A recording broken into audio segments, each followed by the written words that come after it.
Assalamualaikum warahmatullahi wabarakatuh. Perkenalkan, nama saya Kristina Yuningsih. Di sini saya akan menjelaskan tentang analisis riset pemasaran dan perilaku konsumen pada produk tahu kuning.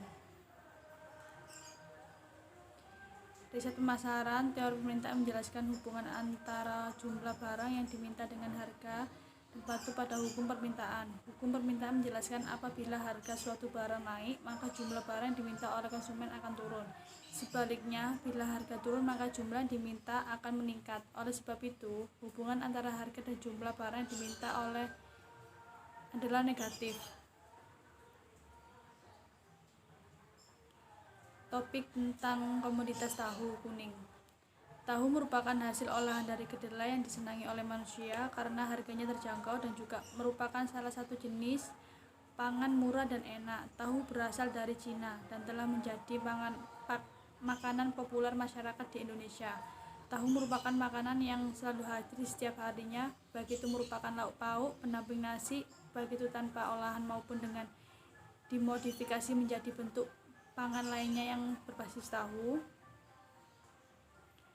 Perilaku konsumen. Dalam memahami perilaku konsumen tentu tidak mudah karena mempunyai sifat, perspektif, keinginan, dan kebutuhan yang berbeda-beda. Demikian juga dengan konsumen tahu kuning yang terdapat di pasar tradisional Simpang Limun, Jalan Sisingamaraja.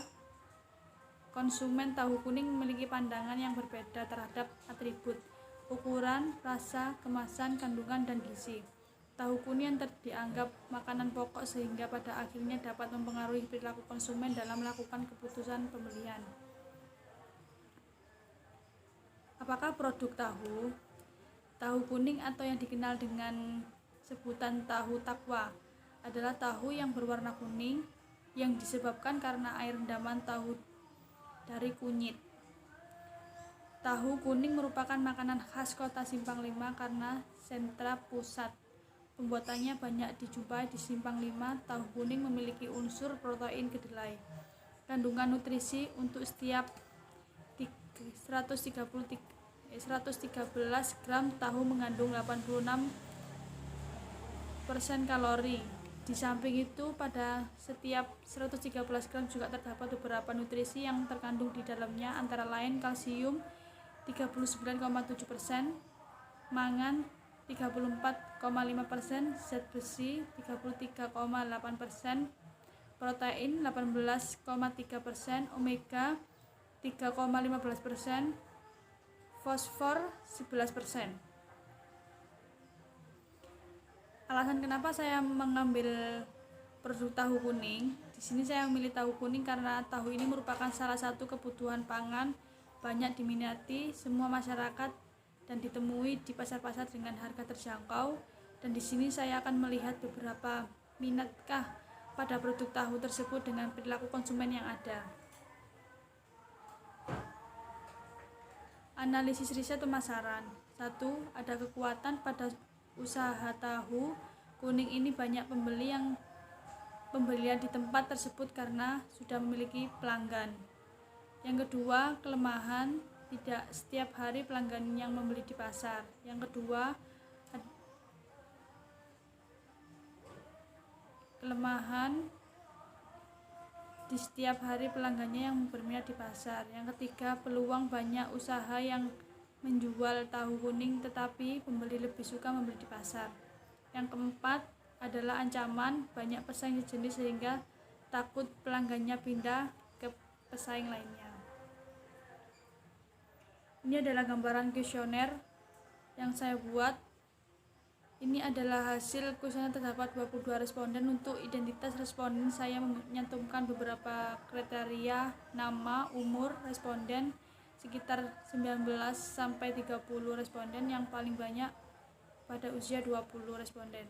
Untuk responden kebanyakan laki-laki sebesar 58,9% dan perempuan 40,9%. Pendidikan akhir paling banyak adalah tingkat SMA. Untuk pekerjaan responden buruh, mahasiswa, dan pabrik. Sini juga ada gambaran responden.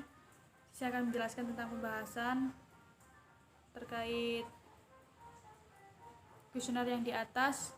Dari 22 responden dilihat dari faktor budaya konsumen membeli tahu kuning karena kebutuhan sehari-hari sebanyak 54,5% sangat setuju, 18,2% setuju, 23,3% tidak setuju. Konsumen kebiasaan dalam keluarga 40,9% sangat setuju, 22,7% setuju, 36,4% tidak setuju. Teruntuk lauk pauk 54,5% sangat setuju, 31,8% setuju, 13,6% tidak setuju. Teruntuk pembelian pada tahu kuning 45,5% sangat setuju dan 13,6% setuju, 40,9% tidak setuju. Teruntuk orang-orang mempengaruhi 40,9% sangat setuju. Teruntuk kemampuan dalam pembelian tahu 50% sangat setuju, 22,7% setuju, 27,3% tidak setuju.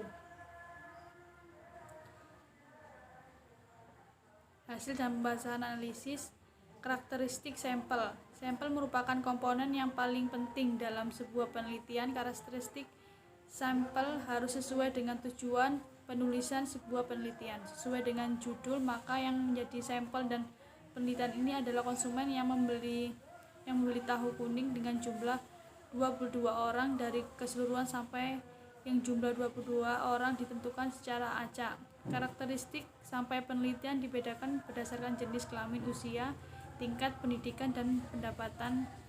Penulisan akan menjabarkan keseluruhan karakteristik usia sampel penelitian tersebut satu persatu. Jenis kelamin. Karakteristik sampai penelitian berdasarkan jenis kelamin dibedakan menjadi dua, yaitu laki-laki dan perempuan. Nah, ini dokumentasi cara membuat tahu kuning. Dokumentasi membuat tahu kuning mulai dari penyaringan ampas, percetakan bentuk tahu, perendaman tahu, kerendaman kunyit, dan pengentasan dan pengeringan tahu setelah itu dikemas. Ini saya mengambil referensi jurnal terkait tahu kuning.